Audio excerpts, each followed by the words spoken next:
Okay,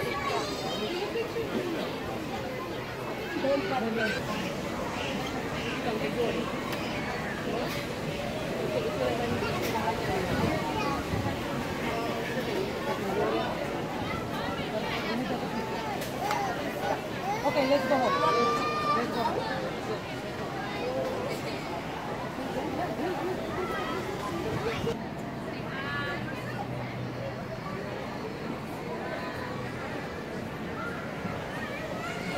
Okay, viene.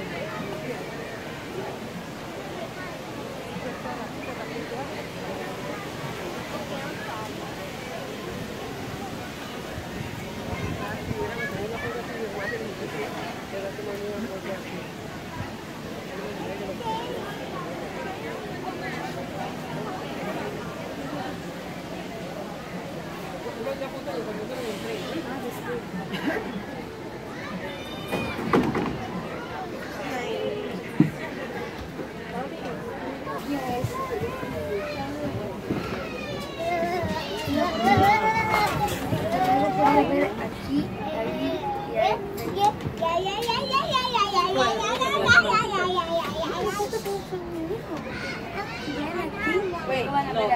Espera. Póngala.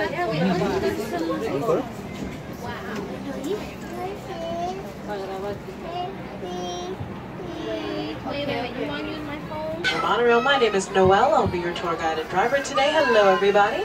Hi, guys. Now, if you look to the back of the train, you'll find Maggie. Maggie is my fellow safety expert and tour guide. She's here to enforce the rules, so we can wave to the back of the train and say, "Hey, Maggie." All right, guys. Before we get started, just a rule to touch base on.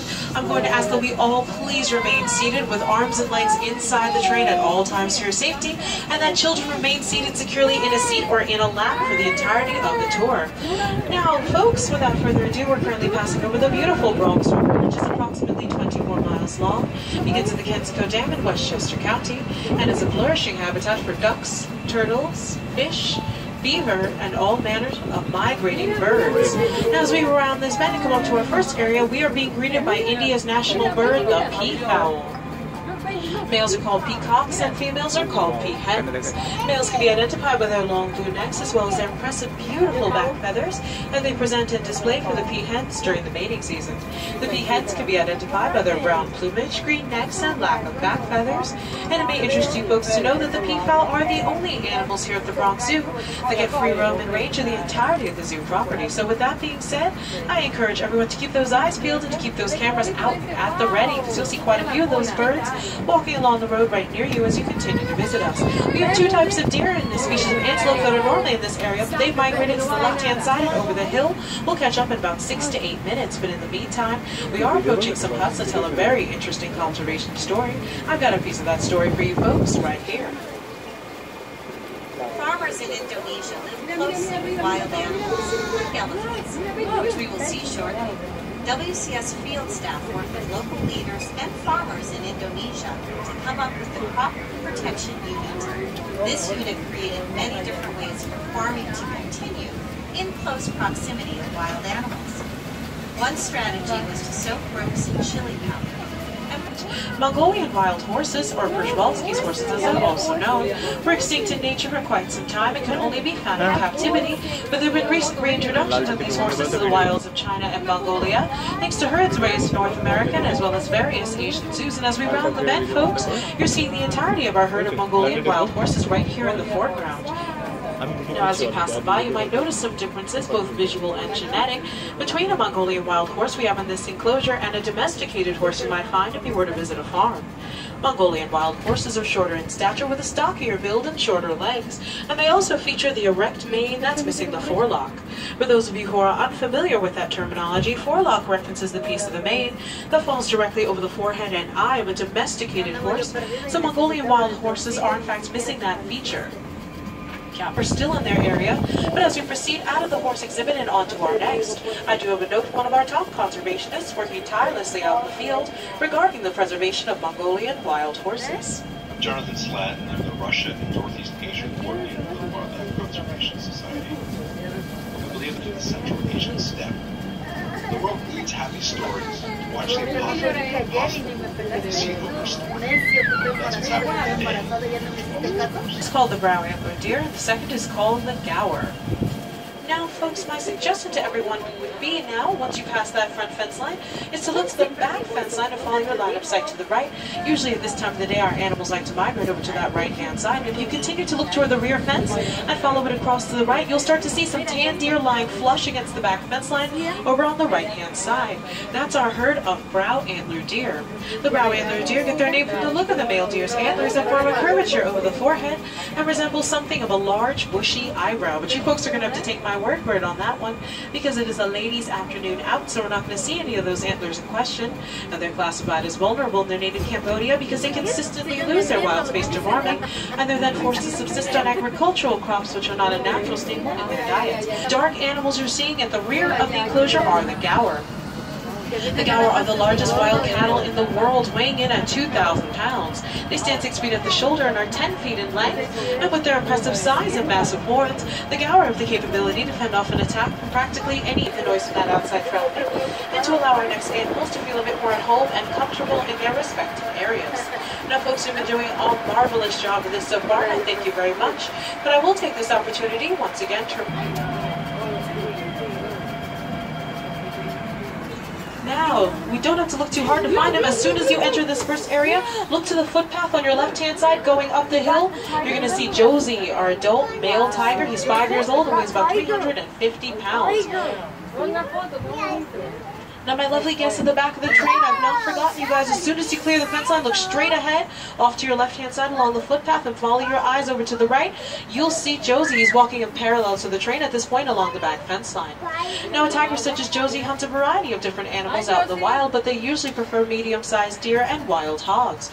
They'll gorge themselves on a fresh kill, eating up to 40 pounds of meat at one time. To put that into a human perspective, with those of us on the train, that would be like you or I eating about 160 hamburgers in one sitting. After a meal of that size, a tiger such as Josie tend to be highly territorial. So keeping that in mind, we allow him to have his own space to run around and roam in this area. But if you'd like to see more tigers and judicians, and also it's a very fun enclosure, everyone, so make sure you stop on in and take a look. I think you'll enjoy it. Inside, on top of the rocks, you'll get a quick secondary glimpse of the gaur. In this next area, we'll catch up with some of the deer and antelope, but if you guys look out into the field, toward the base of that hill, and off to your left-hand side, you're going to see some brown deer with white spots. These are called the axis deer. We've exhibited axis deer here at the Bronx Zoo ever since we opened our doors to the public for the first time, which was way back in 1899. We also had some animals with tan tops and white bellies, known as the black-buck antelope. They're the smallest antelope species in Asia, just standing at 2.5 feet, and in the Malay language, the word babarusa means pig deer, because many felt that the male's tusks resembled deer antlers. In our first pen, we'll be looking for our male babarusa pig. His name is Fez, and we'll be looking for our second male in the second pen, Linus. Now, if you look to the lower right-hand side, right in front of the train, you'll be looking at Fez. He's in a rough position, guys, so you might be hard to see. Hopefully you have better luck with Linus. Goodness, I don't see Linus in the second pen. I think he's out to the left-hand side. I see some people pointing. All right, Linus is out to that left. Don't think you're going to miss our next two lovely ladies, but folks, I will ask that we all remain seated, please, and keep our voices low so we don't startle Patty and Maxine, our two female Asian elephants. Now, Maxine's very close to the train. We'll be catching up to her in just a moment, folks. Now, next to the pond off to the right, you're looking at Patty, and coming up on our left-hand side, on our right-hand side, you will see Maxine. Now, Patty and Maxine are the best of friends here at the Bronx Zoo, and they're always exhibited together as a result. They're approximately 40 years old and weigh about 10,000, and in the trunk, which is an adaptation that only Asian elephants possess, allows Patty, who once again is standing at the back of the exhibit along the fence line to the right, and Maxine, who's standing just in front of the pond here, to perform small, nuanced tasks like plucking grass or drinking water. It could also aid them in a much larger task like ripping a small tree right out from the roots with enormous force. Now, don't be fooled by the wrinkles you might see on the girls as we pass them by. They live in the lap of luxury here at the Bronx Zoo, in addition to a private pool. Alright, ladies and gentlemen, if you'll just bear with me, I have a sneaking suspicion that Callie is on the other side of the enclosure. I'm just going to make sure she's not over here before I send us to that other side. One moment. Alrighty guys, no rhino on this end in the summer of 2013. Now folks, caring for a creature such as Callie is one thing, but breeding is a whole different and frankly kind of difficult challenge. While we're on the weaning is a period of about 12 to 16 months on average. Now folks, if you start to look through the trees and foliage, you'll start to see Callie. But if you don't see her yet, no problem. Just wait till I round the bend and then look straight ahead on the left hand side and you'll see Callie standing in the foreground. There she goes. She's having her lunch. She's eating a bit of hay there. Now, in front of Callie, you're going to see a large mud puddle that's definitely worth note because it's vital to the health and safety of rhinos everywhere. It's a highly common misconception to believe that the rhinoceros is an armor-plated animal, but I'm here to tell you guys that's simply not the case. Callie here has a very thin, sensitive skin that needs constant protection from the sun and insect bites, and the mud serves her with the protection. Are the smallest of the world's rhinos, and they are considered critically endangered.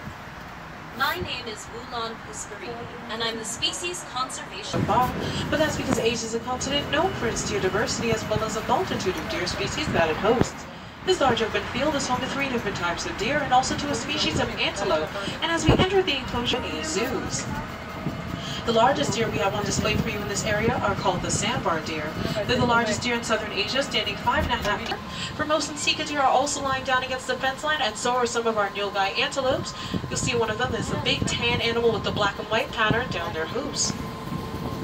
Now, as we cross the double fence line, we're now on the lookout for the lovely photo opportunity right about here. So please enjoy.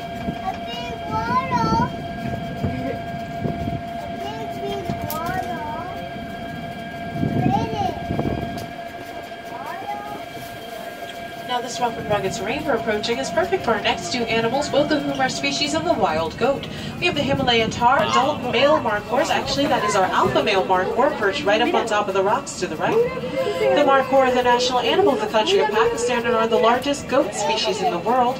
In the Persian language, the word markhor means snake horn because many felt that the horns of the markhor, that grow up to 5 feet on the males and about 10 inches on the females, look as though 2 snakes are growing right out of the top of their skulls. The markhor are tremendously athletic animals with the capability of jumping up to 6 feet in the air without a running start.